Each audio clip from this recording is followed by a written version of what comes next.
muchos científicos estuvieron muy cercanos a la práctica del ocultismo como tal. Todos los reyes y todos los grandes dictadores, inclusive Hitler, tuvieron asesorías muy cercanas con respecto al ocultismo y a la práctica mágica. Porfirio Díaz, por ejemplo, en México recibió a Aleister Crowley, eso casi nadie lo sabe, para hacer un ritual en el castillo de Chapultepec, porque ahí un ritual, porque ahí se creía que está la puerta del Mictlán. Crowley terminó fundando una orden en México que se llama la Congregación de la Lámpara de la Iluminiscencia, que es una orden mágica. Aleister Crowley asesoró a Winston Churchill para las tomas de decisiones en la Segunda Guerra Mundial, porque ambos pertenecieron junto a Yeats y a, por ejemplo, Bram Stoker, Shirley y algunos pioneros de muchos pensamientos, inclusive Lovecraft, pertenecieron a la orden del Amanecer Dorado, la Golden Dawn.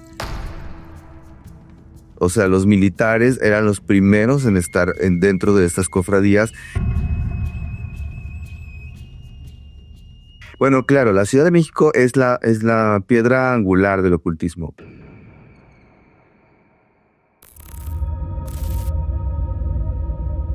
Amigos, un gusto saludarlos. Mi nombre es Johanan Díaz Vargas. Bienvenidos sean ustedes a Sociedad Oculta. Hoy tenemos a Driel Monmont, quien es un especialista en el tema del ocultismo, una persona que sabe mucho sobre todo lo que tiene que ver sobre estas temáticas y que hoy vamos a conversar con él para seguir entendiendo lo que implican estos grandes temas que estoy seguro que les llama la atención cuando escuchamos acerca de espiritismo, cuando hablamos de brujería, cuando hablan, de todo eso hoy vamos a conversar, así que los invito para que se queden y desde ahorita los invito para que no se pierdan la columna Enigmas todos los domingos a doble página, que le doy a conocer pues lo más importante que tiene que ver sobre los misterios, los enigmas, el fenómeno ovni, todo lo que implican estos grandes temas, así que los invito para que estén ahí muy al pendiente y me lean todos los domingos en el periódico El Gráfico. Driel, un gusto saludarte, ¿cómo estás? Muy bien, amigo, te gusto volverte a ver. No, pues gracias por estar aquí con nosotros. Cuando se habla de ocultismo, ¿qué debemos de entender? Bueno, la práctica ocultista básicamente sería, como literalmente se usa en el nombre, estas corrientes espirituales más que religiosas, que en realidad serían contrarreligiosas, que empiezan a fluir a partir de Europa en el siglo XIX, pero que retoman en sus bases específicamente históricas varios conceptos que a lo mejor en la tradición occidental se perdieron cuando empezó a llegar el cristianismo con su auge más profundo acerca de todo lo que tenía que ver con la religiosidad. Entonces el ocultismo, básicamente el ocultismo práctico hoy en día, tiene y retoma desde esos puntos de vista, pero sí fue con una congregación específicamente de un boom en el siglo XIX porque empieza a tener una crisis la idea del materialismo práctico, es decir, aquellas cosas que socialmente ya no convenían, y la iglesia, por supuesto, ha dividido su nomenclatura entre el cristianismo protestante, el católico, etc.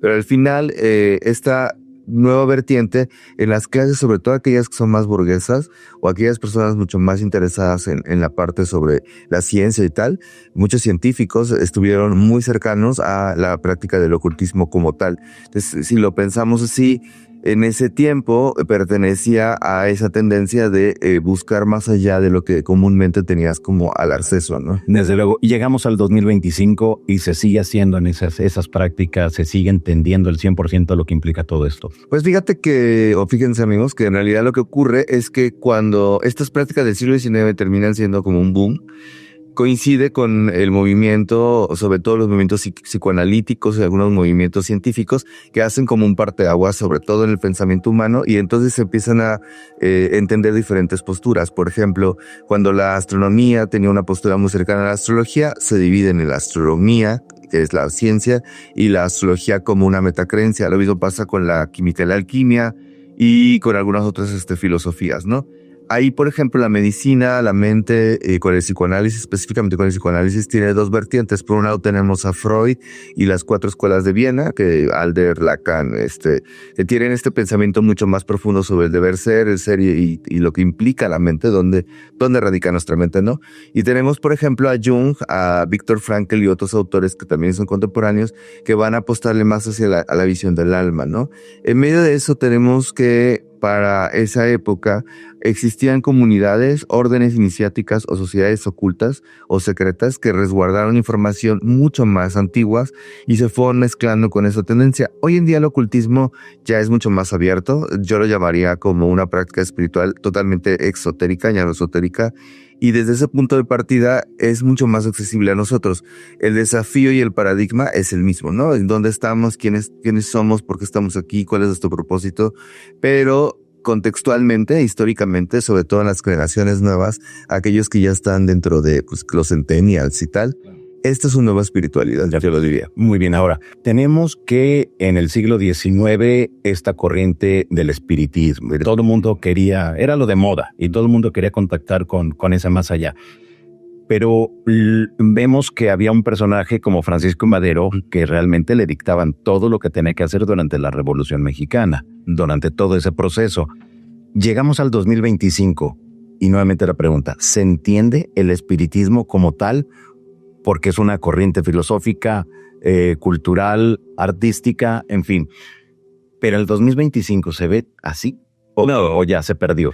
No es que se perdiera. Lo que pasa es que hay que entender que cuando empieza esta corriente, por ejemplo, Francisco y Madero, y no solo Francisco y Madero, o sea, también lo tuvimos con los Romanov, la presencia de Rasputín, o sea, como otro tipo de tendencia también es actual, con diferencias muy fuertes. De hecho, yo me atrevería a decir que él es la caída de nuestro imperio con las cosas bolcheviques, pero, o sea, desde ese punto de vista, o sea, si analizamos la tendencia. Porque bueno, la magia, la brujería, el chamanismo, hoy son prácticas muy comunes, pero en aquellos tiempos, todos los reyes y todos los grandes dictadores, inclusive Hitler, tuvieron asesorías muy cercanas con respecto al ocultismo y a la práctica mágica. O sea, siempre había un mago, un medium, un espiritista alrededor de esas tomas de decisiones, porque por supuesto hay cosas que en el momento científico podrían decirle, bueno, claro, vamos a hacer este movimiento, esta es la estrategia histórica y tal,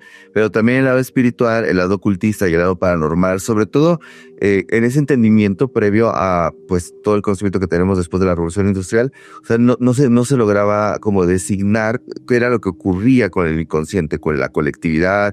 Inclusive si lo pensamos, Hitler, el Führer, que perteneció a la sociedad secreta de la sociedad de Thule y que estuvo muy interesado en los temas, sobre todo del neonazismo, lo que prácticamente sería como el Asatru, que son las prácticas anglosajonas previas, los teutones, los nórdicos, todo lo que él investigó, y la sociedad secreta. Él hacía esas prácticas para crear lo que comúnmente se conocería como sugestión colectiva, ¿no? De hecho, hay una idea muy clara sobre que él se para a dar un discurso y tiene tanta fuerza que él simplemente hace silencio y veía a un solo espectador cuando iba a empezar su apertura de la charla. Y entonces imagínate, Hitler me está viendo a mí y a mí, todo lo que existía alrededor se detenía. Esa fuerza mental que tenía, y luego la forma en cómo hablaba, la forma en cómo miraba, los símbolos, todo eso que ocurría con él, nos da una muestra de que el estudio, pues si lo queremos ver así, en este momento de mercadotecnia de guerra, de propaganda de guerra, estaba muy puntualizada con las ideas religiosas. Las sociedades estaban conectadas a la sociedad religiosa. En el caso de Francisco y Madero, yo soy maderista del 100%. Okay. O sea, me encanta a lo mejor Porfirio Díaz, y bueno, Porfirio Díaz es como un gusto culposo en la historia de México, como lo va a ocurrir con Benito Juárez y la masonería. Pero en el caso de Porfirio y de Francisco, Porfirio Díaz, por ejemplo, en México recibió a Aleister Crowley, eso casi nadie lo sabe, para hacer un ritual en el castillo de Chapultepec, porque ahí un ritual, porque ahí se quería extraer la puerta del Mictlán. Claro, para la gente que no conozca a ese personaje tan importante, quién es, qué hizo y por qué lo invitaron a México. Bueno, Aleister Crowley es todo lo que está bien y todo lo que está mal. Es un personaje súper disidente y diverso. Era una persona que desde sus orígenes era una persona completamente rebelde y tenía, yo creo que ahorita podríamos decir pobre de Aleister Crowley, que estaba muy loquito, pero era divergente y tenía TDA o alguna cosa nueva así. Entonces hoy lo tendríamos un poquito más, ¿no? Sí. Si ustedes ven en el ocultismo a alguien que se parece al el tío Lucas de los Adams, ese es Aleister Crowley, ¿no? Que lo puede ver en las portadas del Sargento Pimienta con los Beatles. O sea, fue una figura como un rockstar donde muchos se apoyaron. Pero lo más importante de esto que hablamos de la Segunda Guerra Mundial es que Aleister Crowley asesoró a Winston Churchill para las tomas de decisiones en la Segunda Guerra Mundial, porque ambos pertenecieron junto a Yeats y a, por ejemplo, Bram Stoker, Shirley y algunos pioneros de muchos pensamientos, inclusive Lovecraft, pertenecieron a la orden del Amanecer Dorado, la Golden Dawn, que ella empezó a finales de la Primera Guerra Mundial y culminó a la última parte de la Segunda Guerra Mundial. Y es importante Crowley porque Crowley es un hombre profundo. Cuando va a visitar a Porfirio Díaz, en realidad lo hace por dos posiciones. Una, porque era presa de los medios y la prensa en Inglaterra y había sido acusado de hacer cosas terribles en sus prácticas, ¿no? Él tiene una afición que es ser alpinista. Entonces, él es una de la segunda persona, me parece, que subió al Popocatépetl en México, pero como ocultista, y bueno, un hombre que tira mucho dinero, quería recorrer ciertos centros ceremoniales y probar ciertas experiencias. Sí. Y lo recibieron órdenes francmasónicas en México, sobre todo aquellas que pertenecían a la orden escocesa de la francmasonería, que va a desembolcarse ahora a la muy respetable la Logia del Valle de México. Pero bueno, en la parte masónica de Porfirio Díaz, él estaba interesado en realizar una sesión para encontrar no solo la forma de que él pudiera seguir colocándose como, bueno, lo sabemos, él estaba obsesionado con seguir en el poder, ¿no? Pero él quería afrancesar la ciudad. Entonces el pensamiento profundo de Díaz era generar dentro de la sociedad mexicana una especie de condición culta, y entonces en ese sentido pues Crowley le iba a dar las herramientas y las bases de que un hombre tan prominente en ese momento podía haber estado sentado en su mesa. El ritual sí sucedió en una noche de mayo. La idea de mayo también tiene que ver con la apertura de los velos entre los mundos, pero como estudiosos querían hacer esta práctica. Al final, Crowley terminó fundando una orden en México que se llama la Congregación de la Lámpara de la Iluminiscencia, que es una orden mágica. De hecho, antes de que existieran las órdenes mágicas satanistas y ocultistas más oscuras en Inglaterra y en Estados Unidos, Crowley ya estaba haciendo esta práctica. Y bueno, este es un programa entre amigos, lo vamos a decir así, y esa orden sigue solamente con 3 actums o capítulos activa en México. O sea, la orden sigue activa en México. Y bueno, por otro lado, y ya machando otra vez a Madero, el problema de Madero es que Madero quería conectar con su hermano, y fue una cosa que pasaba en su hermano Raúl, y las cartas, porque la práctica que hacía Madero tenía que ver con una práctica de de dictado emergente, es decir, era un estado completamente en trance, y en su gestión su hermano le escribía cosas. Entonces ahí entra una cosa interesante, ¿no? Digamos, vamos a tener una tendencia. El primer espiritismo del siglo XIX va a tener que querer conectar, pero no con mi abuela, mi tía, con qué está pasando en mi casa, tal. No, el espiritismo del siglo XIX quería intentar conectar con avatares o maestros esencialmente espirituales e iniciados para tomar decisiones importantes para el nuevo ciclo de la era. Eso se lo vemos, por ejemplo, a Madame Blavatsky y su libro específicamente de la teosofía nueva o la nueva tendencia, porque ella creía en eso, que las personas que hacían magia podían crear, eran agentes de cambio socialmente, ¿no? Yo también lo creo un poco. Entonces, ese es el primer sentido. El segundo sentido, posterior a la sociedad teosófica, sobre todo que también llega a México, eso es importante. O sea, México, si usted lo está escuchando y dice, bueno, las brujas son de Inglaterra, o la hechicería es americana, o en Italia, donde más magia en el mundo, hay sociedades satánicas y fue muy agresivas, ¿no? Y nos reducimos a solo pensar que el mercado de Sonora es lo que tenemos aquí. Pues no, fíjese, todo lo que ha ocurrido desarrollo alrededor de nosotros, empezando desde el Porfiriato y terminando con la Revolución Mexicana, con las historias del Charro Negro y el hombre que pacta con el diablo, pues vamos a tener que hay un recorrido de satanismo, ocultismo y espiritismo completamente en nuestra historia. Desde luego, y entonces Madero es acusado porque tomas tus dictados y entonces esta interpretación es lo que le toma a tomar decisiones claras.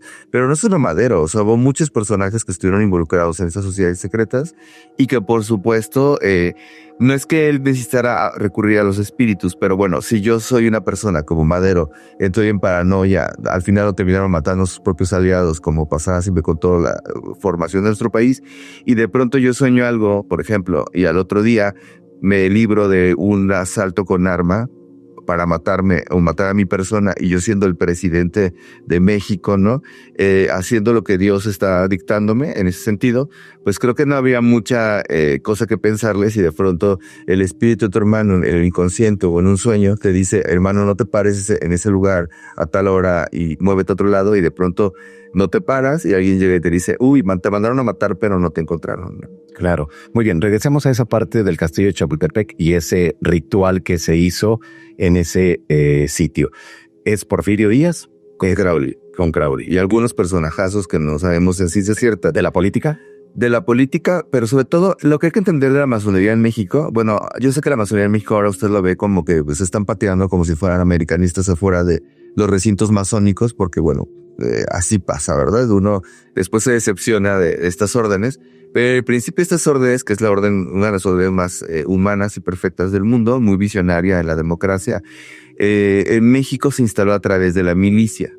O sea, los militares eran los primeros en estar dentro de estas cofradías, pensándose también como una fuerza sostenida específicamente. De hecho, en los brindis masónicos que se hacen cuando ellos tienen sus cenas de solsticio, que son rituales específicos de su congregación, o fraternidad sería la palabra mejor dicha, brindan por diferentes estados la libertad del hombre, la igualdad, la justicia, la unidad y el gobierno del país y el presidente. O sea que en la nomenclatura mental sobre las decisiones del poder, como se entiende desde esa sociedad espiritual, se entiende que entonces los militares tenían que ser alguien como religiosos. Bueno, no religiosos, más bien sería como espirituales. Perdón por decir religiosos y masónicos, sé que son dos cosas contrarias.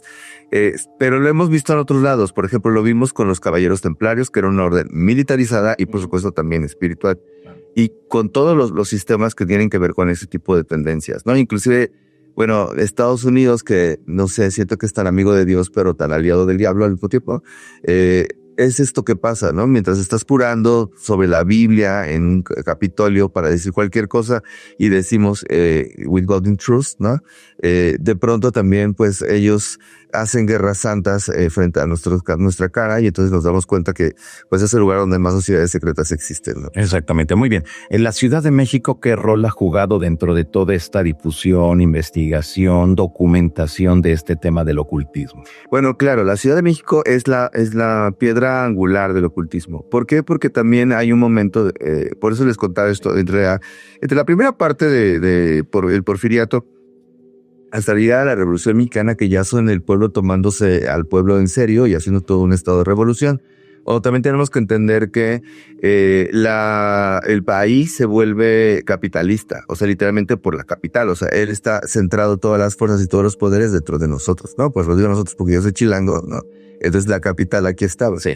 Y la capital, al principio, posterior a la influencia española, que devastó casi todo lo que existía aquí, mucho más fuerte que lo que hemos visto, y las inundaciones, y fue forjando como cualquier capital cosmopolita. El propósito también es que así como todos los poderes estaban reunidos, todas las religiosidades estaban reunidas, y por supuesto muchas de las sociedades secretas estuvieron aquí. No por nada, cuando usted visite el Palacio Nacional, en una parte del Palacio Nacional, pues están todos los arreos y muchas cosas que ocurren dentro de la masonería cuando también Juárez fue parte de esa orden, ¿no? Entonces, el ocultismo tiene grandes auges. Aquí yo les podría decir que cualquier cosa que se les ocurra que existe en un libro de ocultismo, en una biblioteca, mayoritariamente todas las sedes de las tradiciones espirituales ocurren en esta capital, ¿no? En cambio, por ejemplo, en Guadalajara, que es algo muy curioso, Todas las religiones están fundadas allá, inclusive las más peligrosas como la Iglesia de la Luz del Mundo, tienen cosas muy interesantes dentro de eso. A lo que voy es que la religiosidad dentro de nuestro país, en toda la multiculturalidad, o sea, sí existe una agenda muy importante sobre las ciudades y sobre las cosas que van ocurriendo históricamente, ¿no? Ya. Porque Guadalajara fue fundada por franceses e italianos, entonces hay una tendencia también del pensamiento espiritista de esos lados. En México, pues la regionalidad que existe con la tradición de Anáhuac, o sea, tan solo uno puede estar sentado caminando sobre Madero en esta ciudad y puede darse cuenta que lo que ocurre en el centro histórico no es lo mismo que ocurrió en Tlatelolco y lo que ocurre saliendo de las tradiciones hasta llegar a Coyoacán. O sea, es decir, en México como tal, pues es nuestra capital, ¿no? Claro, desde luego, muy bien. Ahora, en Ciudad de México se han presentado los sucesos más importantes que han marcado la vida de nuestro país. Pero también me queda claro que en el siglo XIX y principios del siglo XX, los principales políticos veían el espiritismo como algo normal, no se estaban escondiendo, Así es. era como más público. Pero después llegó como un proceso donde todo el mundo se escondía y todo el mundo tenía miedo de que descubrieran que estaban como que invocando a los espíritus. El espiritismo es eso, nada más para hablar con los espíritus, para saber del futuro o cuestionarlos sobre algún problema que tengamos y nos den una solución. Bueno, es que pensándolo de esta manera, hay un espiritismo de Europa, digamos, de esta visión occidental, Sí. pero lo que comúnmente llamamos espiritismo lo podemos resumir en, es una práctica para hablar específicamente con los espíritus, es tal cual está, o sea, con aquellos que están del otro lado, en sus ideas y formación de dimensionalidades, pero también en el lado originario, es decir, por las tradiciones de la tierra, el espiritismo es su práctica contundente porque ellos son animistas y la idea del animismo es que todo tiene espíritu y todos los espíritus, no solo los seres queridos, sino la tierra, los dioses, la sombra, las entidades, los elementos, inclusive las cuevas, las montañas, los ríos, o sea, los bosques, tienen un ser guardián tutelar que protege esas cosas. Entonces, la práctica del chamanismo mexicano práctico, ellos tienen esta idea de venerar los espacios y entender que los espacios tienen sus propios esfuerzos y sus propias guardianes y criaturas, inclusive sus propias fuerzas destructivas, no buenas ni malas. En el ocultismo occidental, por Kardec, por Allan Kardec, sí tenemos esta idea de tendencia de decir, bueno, lo bueno y lo malo, los demonios, los espíritus disruptivos, los guías superiores. Entonces, cuando va evolucionando nuestro camino, nos hemos dado cuenta específicamente que el ocultismo pasó de ser una técnica para las clases privilegiadas Sí. y el otro espiritismo, que lo vamos a llamar espiritualismo, que también existe en el espiritualismo trinitario mariano o en otras prácticas, pues era más para la etnia y es una mezcolanza entre tradiciones originarias, chamanismo originario, brujería mexa, bueno, ellos no lo llaman así, y religiosidad inclusive cristiana. Actualmente el espiritismo ha tenido un trabajo muy interesante porque, por ejemplo, esto pasó en este periodo, ¿no? Pero cuando llega el periodo, como bien dices, posterior al siglo XX, tenemos a los expresionistas en México, ¿no? Inclusive no solo en México, también en España. O sea, Dalí estuvo con Gala, su esposa, y juntos hicieron el tarot de Dalí para una película, pero Dalí ya hacía una técnica de no dormir ciertas horas y despertarse en trance para poder entender cómo la cosmovisión de su arte tenía que ver con una expresión de lo que ellos no entendían todavía, que veía como el inconsciente, ¿no? Tenemos, por ejemplo, la postura de Carl Gustav Jung con la alquimia y, por supuesto, hay un tratado en el Libro Rojo que habla específicamente del alma y que ocurre a través del alma, ¿no? Tenemos a Remedios Varo, a Leonora Carrington, a Nahui, o sea que son autoras que ya están hablando inclusive del mundo de los espíritus, pero no solo el mundo de los espíritus, sino también de las prácticas que hacían con la Ouija, el telesterion, la pintura inclusive en trance. Y así varios de ellos estuvieron en contacto. Bueno, no sé si ustedes sepan, pero por ejemplo, Diego Rivera y Frida Kahlo pertenecieron a la Orden Rosacruz en México, quien ostenta una pintura que se llama el Quetzalcóatl, que es su egregora, o bueno, su pintura de imagen pública, ahí que se fundó en San Pedro de los Pinos. Y bueno, ellos, por ejemplo, tienen estas cartas y esta pintura que hizo Diego Rivera cuando estuvo dentro de la orden. Claro, muy bien. Al momento que las personas utilizan el espiritismo, ¿realmente hay una respuesta de ese más allá? Claro, yo soy espiritista, entonces yo evidentemente les voy a decir que creo en eso, ¿no? Creo en esa práctica y creo como en la conexión que tiene contundentemente con la vida espiritual. Sin embargo, también hay que entender que si está este otro lado del espiritismo, hay otra técnica, por ejemplo, la técnica que ocurría en Estados Unidos, o sea, no todo el espiritismo es igual. O sea, no es lo mismo el espiritismo de Brasil con el candomblé, la umbanda, la quimbanda y todas sus prácticas de la afrodescendencia que va a ocurrir con los loas en Haití, por ejemplo, y con las tradiciones de ellos, y lo que va a ocurrir en Estados Unidos con las hermanas Fox y el uso de la Ouija y esos oráculos de mesa, o sea, los oráculos, o sea, hay oráculos cinéticos que son sensibles, hay oráculos de meditación, hay oráculos de espejo, hay oráculos cinéticos como lo es el caso de la Ouija, que es la más famosa. Sin embargo, para que lleguemos a lo moderno, hay una palabra que se va a usar para designar al espiritismo moderno, que son los mediums. Entonces, un medium es una materia, es una persona que tiene la capacidad de tener claraudiencia, clarividencia, meditación profunda, premonición, kinesia, o sea, tiene diferentes, básicamente como más de 7 virtudes o técnicas para llegar a lo más profundo, que es la inmersión dentro del espíritu, es decir, lograr que una persona tenga una investidura en la materia y entonces pueda hablar a través de esa persona, también un espíritu. Claro, ahora las personas que practican o que forman parte o que van guiando esas sesiones, ¿deben de tener algún don en específico o simplemente es estudiar, analizar todo lo que es el entorno donde se vaya a realizar? Miren amigos, como practicantes yo les diría, evidentemente tienes que tener un don, ¿no? Porque en el sentido espiritual estas prácticas se transmiten a través de iniciaciones en todas sus religiosidades.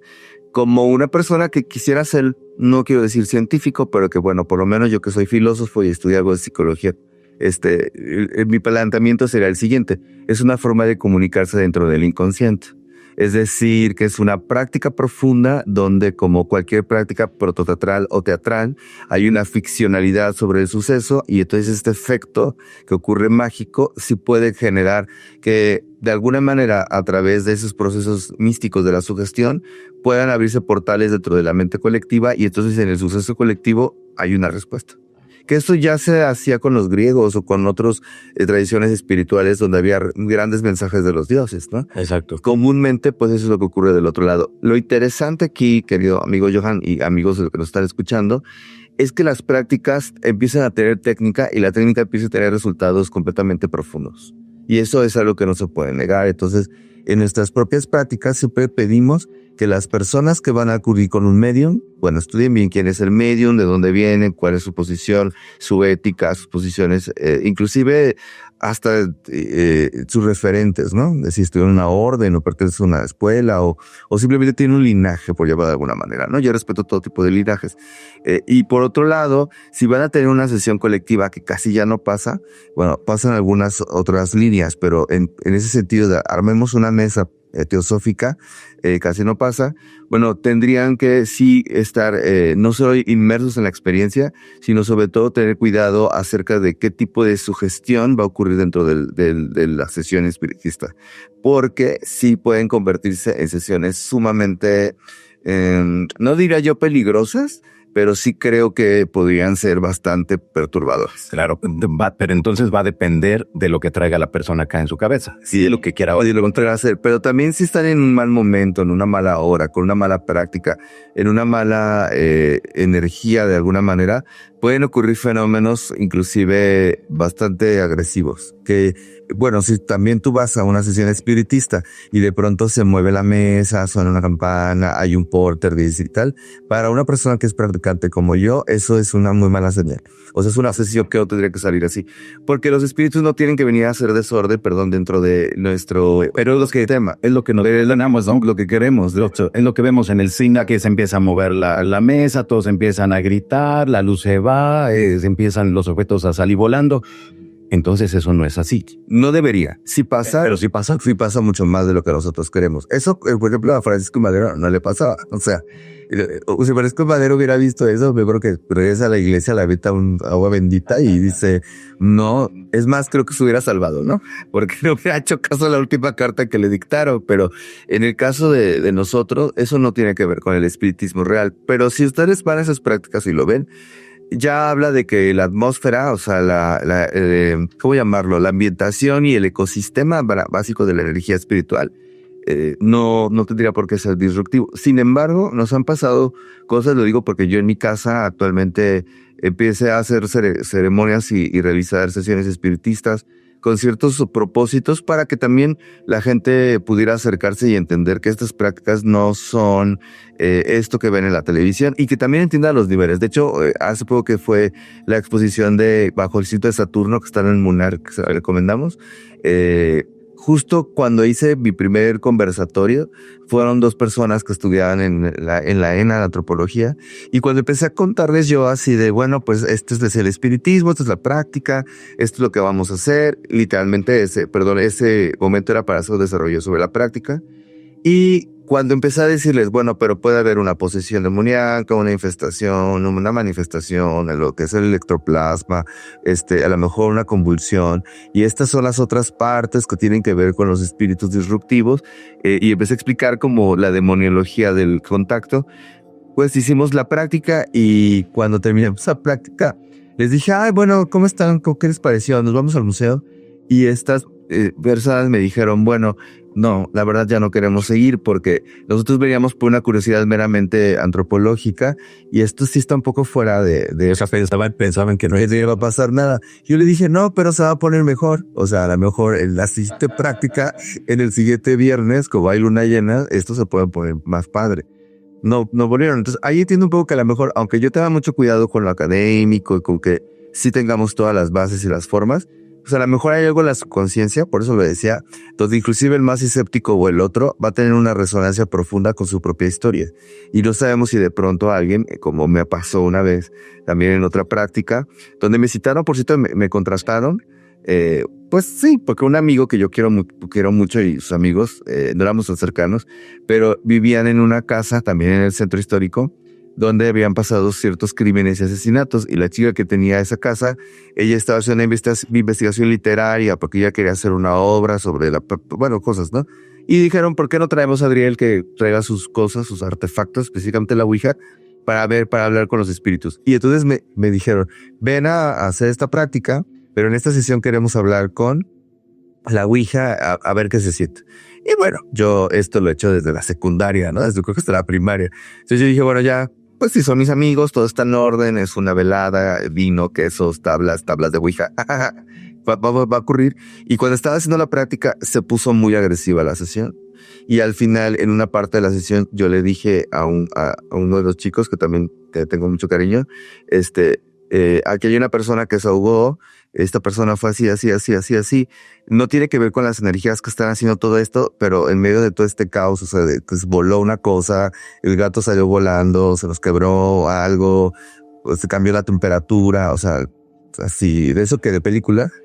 Le dije, bueno, está aquí esta persona que murió así y 2 personas que fueron asesinadas. Y entonces todos, cuando acabó la experiencia, se quedaron en silencio y de pronto él me dijo, bueno, mi tío se ahogó. Y eso que decía, era real ese contacto. Pero nosotros en realidad te trajimos aquí porque ella está haciendo una investigación y en esta casa asesinaron a unas personas. Y entonces yo dije, oigan, pues avise, ¿no? O sea, porque a eso voy con los diferentes niveles de la sesión. O sea, la sesión puede llegar a un impacto tan profundo que las instalaciones, específicamente esa casa, aunque tú no lo conozcas, tienen una historia con una cosa tan terrible, a lo mejor como un crimen o alguien un alma que está padeciendo, ¿no? Pero por otro lado, a lo mejor tu intención es solamente conectar con mi papá o mi abuela o hablar con algo. Y entonces no solo te va a escuchar aquellas fuerzas buenas si no tienes un buen mecanismo técnica para hacer estas sesiones, sino todo lo que existe ahí, inclusive lo que va caminando afuera, va a entrar y te va a responder. Claro, nos has mencionado que en ocasiones se pone muy agresivo esas sesiones. Uh-huh. Hay energías muy raras. ¿Por qué se da eso que sea así, agresivo y que sea tan de película? Es tan de película porque pensamos que para nosotros en el espiritismo, esas entidades que son disruptivas, comúnmente en la cábala llamadas Qliphots, en los gnósticos los demonios, yo no creo en eso, ¿no? Soy brujo, entonces no creo en esas cosas. Sin embargo, creo en la energía disruptiva y entonces es como entrar en esa frecuencia. En el mundo espiritual, todo funciona a través de frecuencias. Las frecuencias son dominantes, ¿no? Voy a parafrasear a Aleister Crowley. Él decía que la mente superior siempre va a dominar a la mente inferior en todas las circunstancias mágicas. Entonces, si esas entidades son muchas entidades buenas, van a tener la capacidad de tener el contacto con lo cinético. Al decir cinético nos referimos literalmente con nuestras emociones. O sea, hemos escuchado mucho de que el mentalismo y la fuerza mental es la base fundamental de la creación, sí, pero del ser humano, no. Al ser humano lo que lo rige es las emociones, no la mente.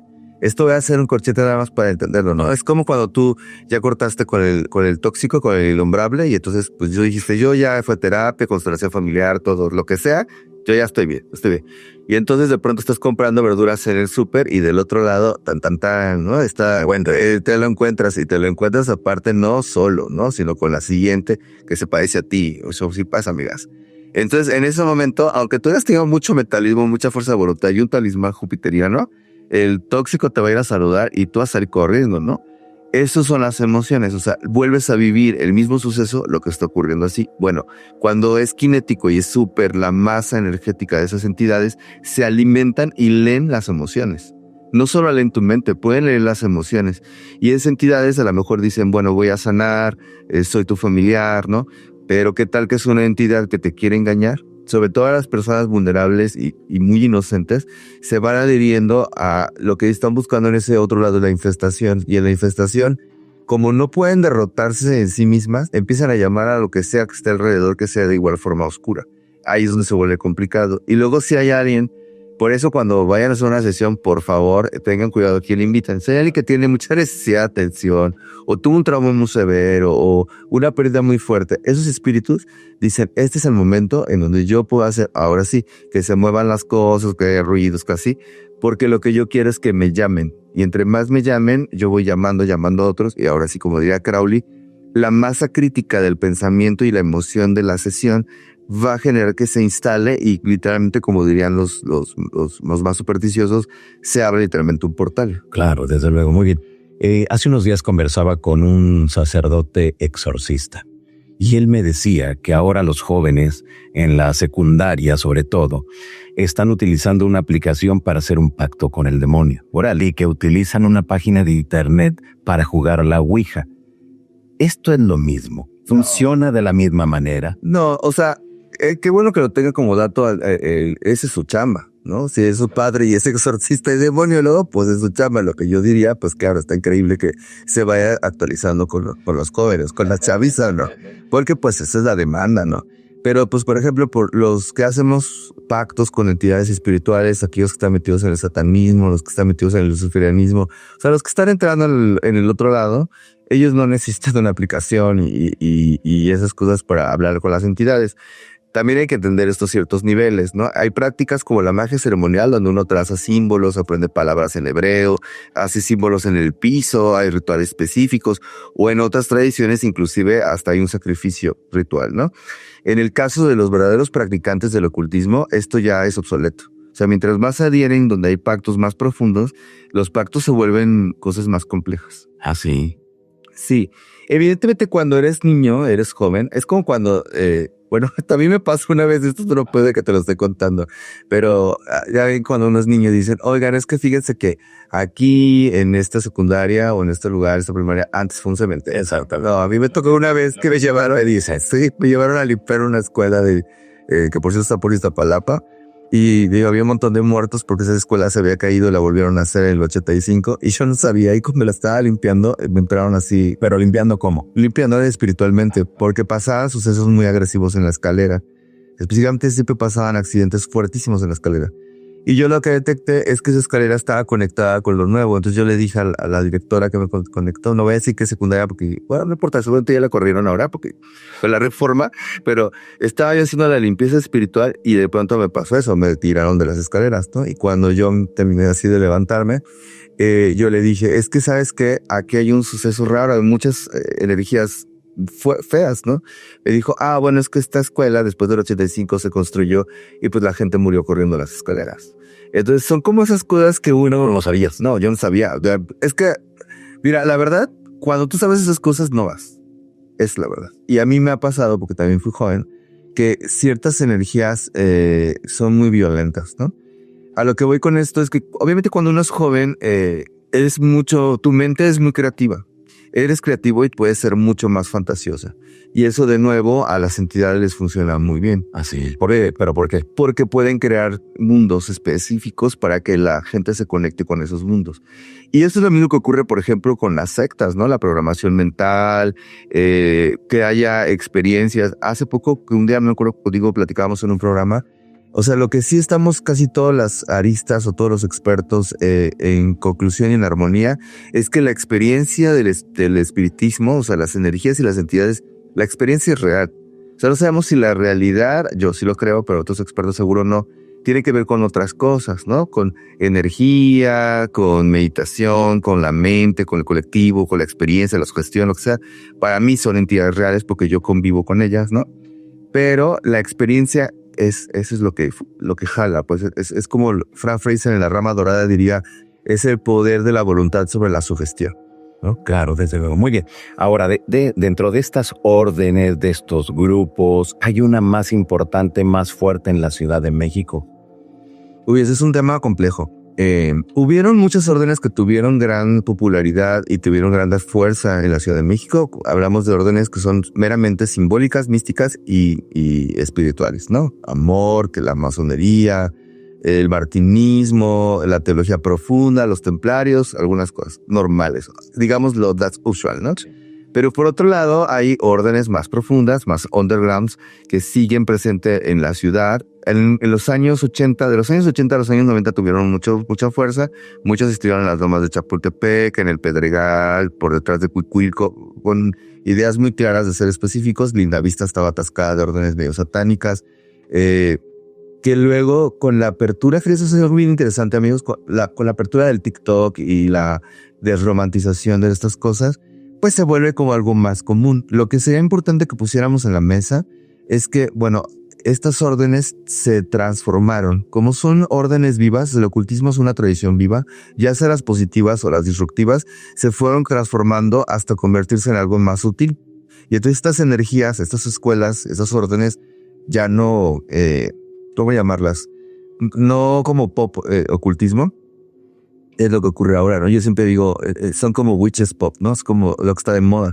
No, hay algo profundo y hay órdenes con mucho más grado. O sea, realmente hay un conocimiento, hay un realmente real. Sí, rituales profundos. Porque ahorita mencionabas esta parte de las redes sociales, pero nos damos cuenta que ahora a través de las redes sociales han salido un movimiento, pero tremendo, que ya no sabemos si realmente tiene algún sustento histórico. Así es. Que yo no sé si lo tengan todas, pero sí hay un interés tremendo en estos momentos. Sí, hay un interés tremendo en estos momentos y también hay que ponerle mucha atención a lo que ciertas órdenes, y ya no les llamaría yo órdenes, les vamos a poner sectores de privilegios y de pues personas que tienen poder, que buscan ciertas cosas en específico. Y usan medios que nosotros inclusive a veces sutilmente no los percibimos. Por ejemplo, cosas como la música, cosas como... es una forma de adoctrinamiento que tienen específicamente para movernos como masas. Pues tampoco quiero ser paranoico y decir, los Illuminati están detrás de todo esto, ¿no? Porque los pobres Illuminati creo que se quedaron hace 2 siglos atrás. Sin embargo, por alguna forma... Pensemos, por ejemplo, cuando están viendo ustedes el TikTok y hay un hombre muy enojado, machista, que está odiando a las mujeres y que tiene un problema muy claro psicológico, pero entonces está fuerte y es homogénicamente agradable, ¿no? Es carismático. Y entonces hace una fraternidad de hombres en el TikTok. Esto es meramente especulativo. Si macho con algo, tenga mucho cuidado. Y de pronto él crea una secta sin darse cuenta de lo que está haciendo. Bueno, o sí lo sabe, ¿no? Y genera un grupo de personas que hacen algo específico como ser misóginos o algo más político o algo más religioso, ¿no?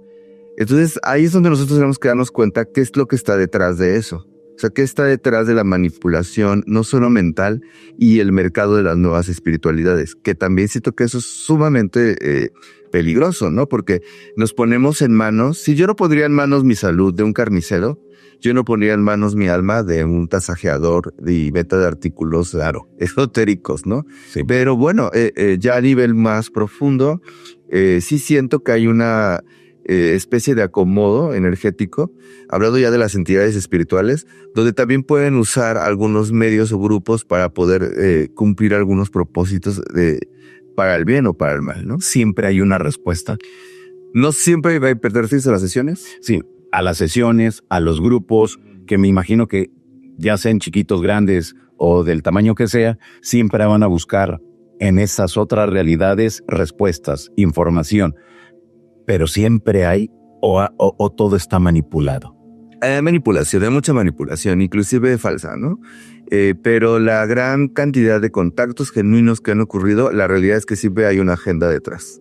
O sea, una agenda detrás, por ejemplo, del lado oscuro de la infestación para terminar en la posesión y crear algo. También yo lo platicaba hace poco con otros chicos en un podcast que fui.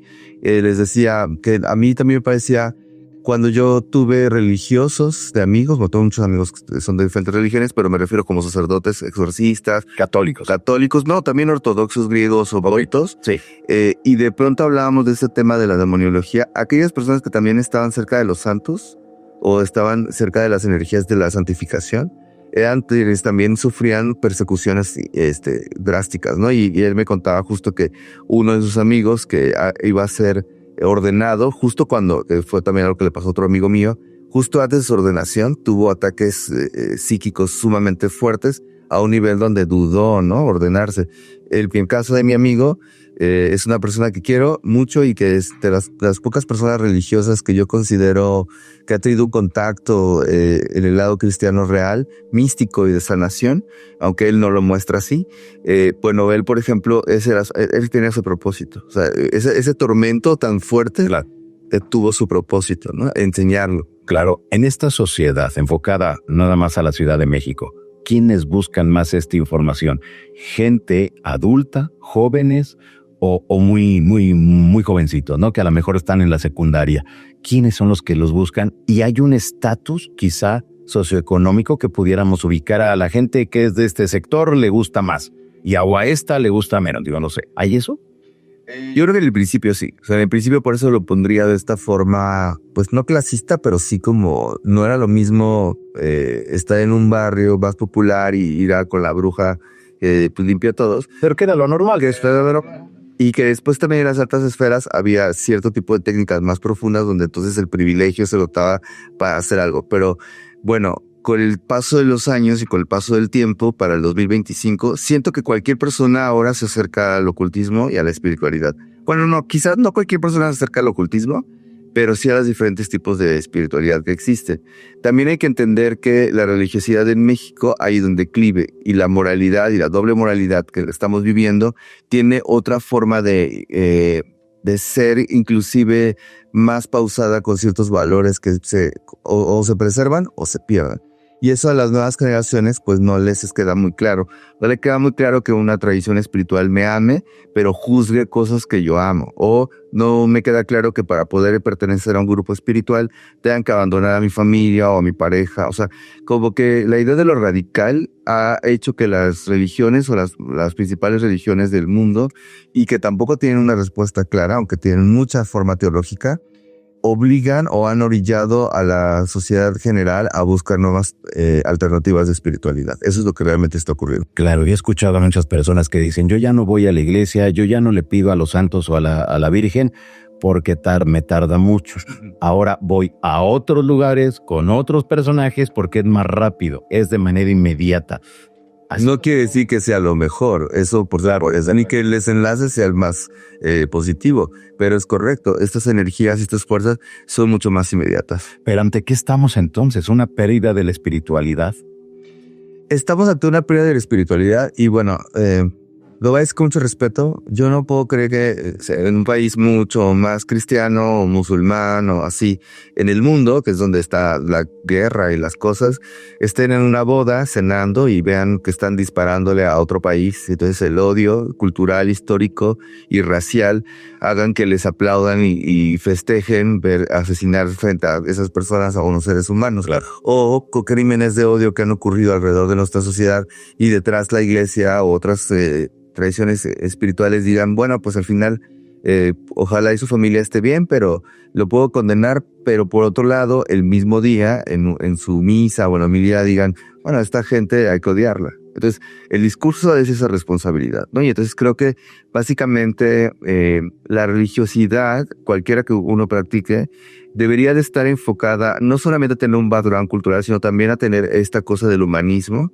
Y bueno, al final uno cree en la divinidad o en Dios, o en lo que usted crea, para convertirse en una mejor persona y amar más profundo a la sociedad, ser un ejemplo más profundo a la sociedad. No para ser una persona mucho más dogmática y entonces señalar a la sociedad, ¿no? O sea, decir cosas como pobre es el que quiere porque es pobre, esto es lo que nos tocó vivir, el sufrimiento no es opcional, pues estas cosas que ya están fuera de lugar. Actualmente no, la juventud afortunadamente no está perdida, como dirían mi tía, la más católica, ¿no? No es que esté perdida la juventud, es que su sociedad está extraviada. Entonces ellos tienen que resurgir. De hecho, fíjate, les voy a contar algo que me acabo de estudiar. Yo soy astrólogo también.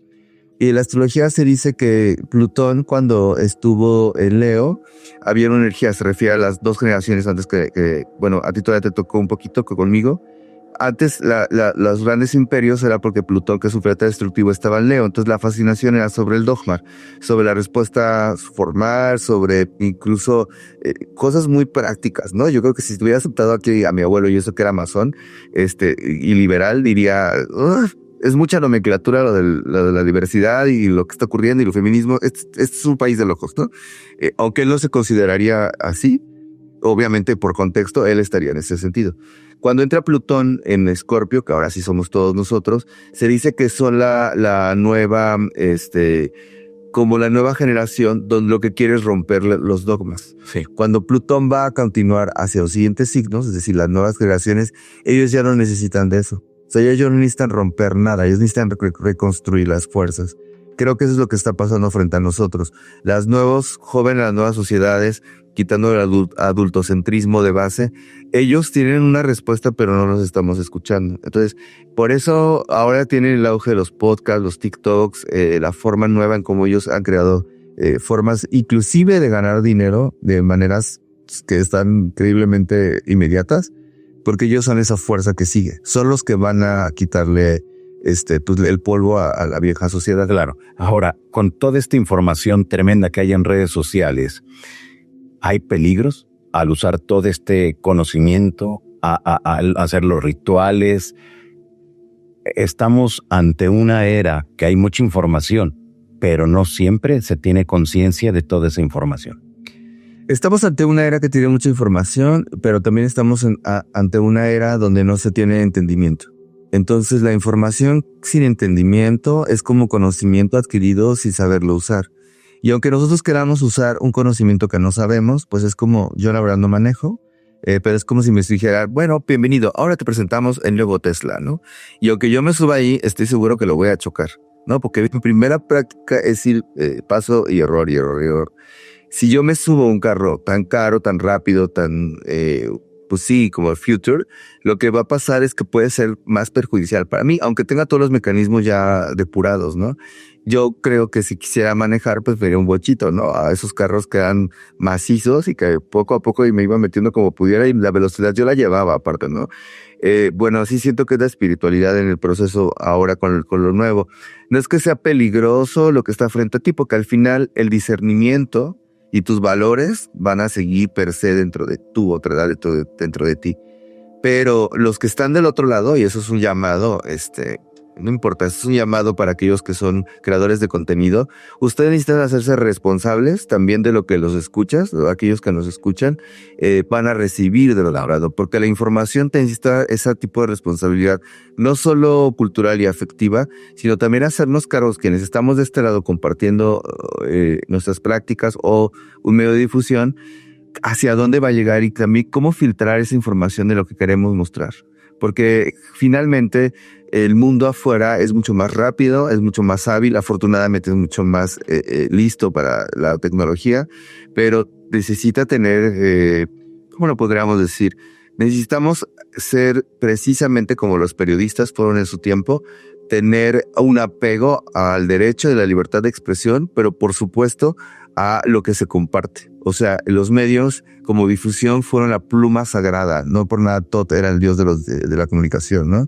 Entonces nosotros como individuos que estamos al frente de ciertas cosas, tendríamos que tener la calidad y la capacidad de filtrar esa información y transmitirla de una mejor manera para que las personas no se adoctrinen, sino busquen una respuesta. Se les incite ese pensamiento dialéctico de buscar la información para cada jefe. Claro, desde luego, porque ahora vemos que en todos lados hace este ritual para el amarre, hace este ritual para que regrese el fulano de tal, hace este otro y dices, bueno, pero ahora todo el mundo ya a través de rituales quiere las cosas más sencillas y esto no puede ser así, ¿o sí? Bueno, sí puede ser así definitivamente porque vayas a trabajar los rituales. El problema es que son eficientes a través del catalizador que los está ejecutando, es decir, la persona. Entonces yo puedo hacer 20,000, lo que te decía, puedo hacer 20,000 talismanes y amarres y cosas, pero al final del mood, del mago, del brujo, del ritual, de la vela, si yo no tengo la conciencia de lo que se está realizando y yo no tengo la capacidad del pago de lo que se está realizando, es decir, no me alcanza karmáticamente lo que yo voy a recibir por lo que estoy pidiendo inmediato, pues yo lo pensaría 2 veces. Sin embargo, mira, la verdad es que alguna vez hubo una escuela, de esas que ocurrieron en los 90, pero siempre hago mucho hincapié que hay que ver quiénes están dirigiendo las escuelas, ¿no? Y de pronto ocurrió un suceso muy agresivo. Básicamente, en medio de un ritual, una persona se incendió haciendo el ritual, o sea, entre un grupo. Se prendió fuego, le apagaron así como lo que tenía y literalmente vieron que estuviera bien, lo sacaron del espacio y siguieron haciendo el ritual. Y al mes habían muerto 2 otras personas de otras cosas, ¿no? Unos accidentes terribles. Y estaba muy enojado porque conocía al líder de esa escuela y sentado frente a él le dije, oye, ya me contaron que pasó esto en este grupo, o sea, ¿cómo puede ser posible si se supone que estás en un acto de meditación y estas cosas, ¿no? Y tan profundo y ya me diste todo. Y él me dijo, bueno, al final, ¿yo qué puedo hacer? Entonces a mí me pareció sumamente una responsabilidad y me pareció pues una cosa horrible, ¿no? O sea, nada que ver, ¿no? Y entonces cuando de pronto me estoy muy enojado y el mismo día me encuentro un amigo que es lama y le digo, es que imagínate esto que está pasando, no puede ser que esto esté pasando. Y él como buen budista me dijo, bueno, sí está bien, Driel, pero al final se cumplió el propósito. O sea, esas almas tenían que morir y hizo la trascendencia y esa persona hacer eso. Entonces, así funciona la vida espiritual y el alma. Yo occidentalmente no lo comprendía. Yo dije, no, esto no tiene un balance. Bueno, de eso se trata un poco las cosas espirituales. Claro. Uno puede convertirse en una espiritualidad trascendente, eficiente, un ritual rápido que acelere el amor, o hacer amarres y estas cosas que al final me convierte en carne de cañón para esa experiencia, ¿no? Claro, las personas que nos miran en estos momentos, Driel, deben de estarse preguntando, si yo quiero estudiar todo esto del ocultismo, ¿a dónde? Bueno, hay muchos órdenes. Sí, hay muchas órdenes iniciáticas. Hay 2 caminos, ¿no? El camino pragmático, que es el que seguramente a mucha gente le va a gustar en esta nueva tendencia de la era, es que, bueno, compra libros, crea tu propio desarrollo y no te apegues a ningún coven, aquelarre, orden iniciática y tal, porque es una cosa más autosuficiente, es como pragmática, totalmente sí, como los youtubers, ¿no? El problema de eso va a ser que te va a restringir lo colectivo. ¿Qué quiere decir con esto? Que hay un momento en que el conocimiento y las prácticas espirituales no van a pasar de un límite, porque el límite eres tú. En cambio, si te inscribes en una orden que puedes investigar, que puedes leer su historia, que puedes saber a sus líderes, a sus fundadores, vas a encontrar una serie de reglas. Pero como cualquier formato, pues esa serie de reglas que no es a priori, te va a ayudar a que tengas al final una educación mucho más equilibrada. También yo recomiendo que se hagan las 2 partes. Yo he tenido alumnos que quiero mucho, de hecho les mando un saludo si me escuchan, que han sido alumnos de pequeños momentos, ¿no? Porque viven en otros países, porque yo doy clases en línea y entrenamientos así. Entonces, y de pronto me dicen, ¿sabes qué? Hasta aquí puedo llegar porque ya entendí, necesito conectarme con algo. Recomiéndame una orden en mi país que me pueda acoger o un grupo que tú hayas entrenado allá o alguien que conozcas. Y afortunadamente las comunidades espirituales, sobre todo los que hacemos ocultismo, nos conocemos entre todos. A pesar de que el mundo es muy grande, las comunidades son muy pequeñas. Y eso ha ocurrido. Les puedo dar una recomendación. Le puedo decir, ¿sabes qué? Métete con estos místicos, métete con esta orden. por lo que yo he visto, te va a ayudar a conectar. Entonces ahí también vemos algo que ocurre en el camino espiritual que no ocurre en el camino religioso. Y es que el camino espiritual ha perdido a lo mejor la fuerza de sustento histórico por esta cosa de inmediatez. Sin embargo, sí es ecuménico. Y el sistema religioso puede tener todo el background histórico y ecuménico, hasta templos erguidos, pero el proceso de ser fraternos no pueden, porque entonces empiezan a generar esos discursos de división.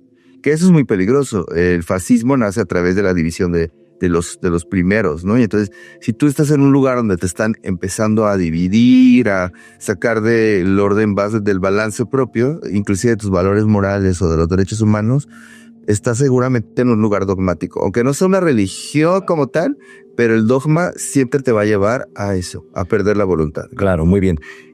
Vemos ahora en la Ciudad de México muchos cafés temáticos, centros culturales que tienen esta temática ya sea de hada, de duendes, de brujas.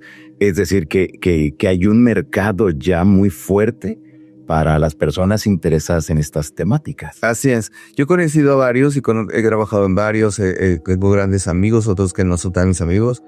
Sin embargo, siempre puedo decir, justo como lo decías, ¿no? Si vas a estar en una cafetería temática, pues es una cafetería temática, no le pidas mucho. Y si te tratan como cliente, pues porque ya estás viendo, pues de qué va la tirada, ¿no?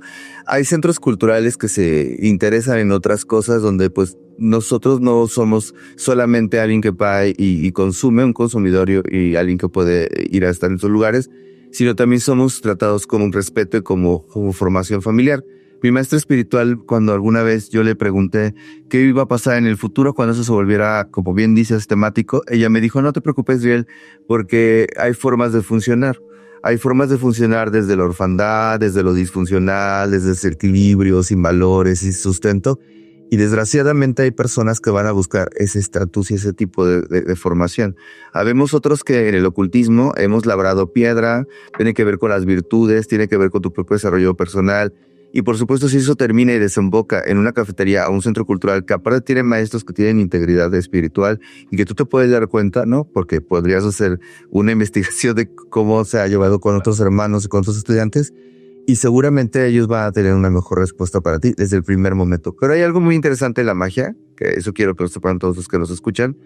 En la magia y en la espiritualidad hablamos de una de las grandes leyes que se llama la sincronicidad y la resonancia.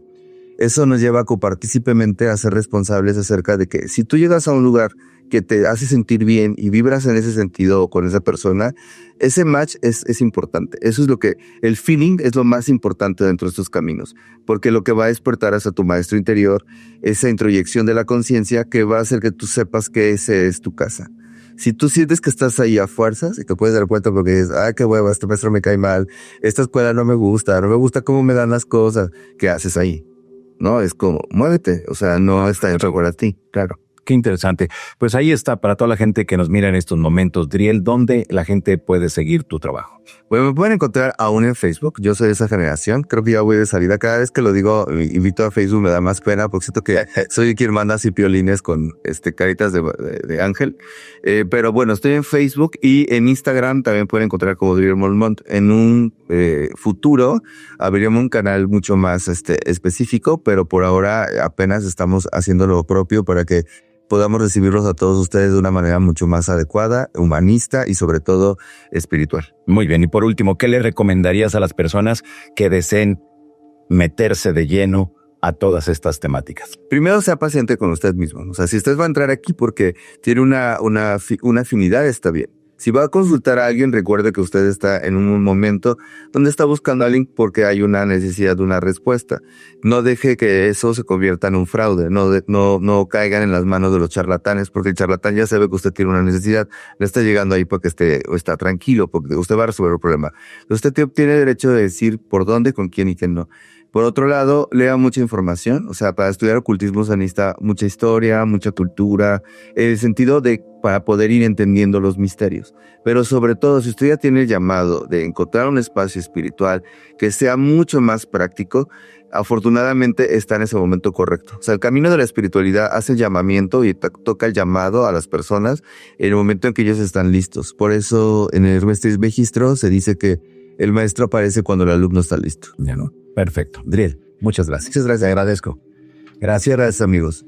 Amigos, pues han escuchado ustedes a Adriel. Muy interesante todo lo que nos ha compartido en este episodio. Y yo los invito para que la siguiente semana esté aquí. Y recuerde que todos los domingos en el periódico El Gráfico a doble página tenemos la columna Enigmas, que ya cumplió 17 años de publicarse esta columna y que es considerada la bitácora de los misterios en toda Latinoamérica. Así que los invito para que estén ahí muy al pendiente, desde luego todos los días, muy tempranito, el periódico El Gráfico, para que usted lo compre, para que usted se informe de lo más importante que ahí en sus páginas se publica todos los días. Y aquí en Sociedad Oculta, la próxima semana. Mi nombre es Johanan Díaz Vargas. Gracias. Hasta entonces.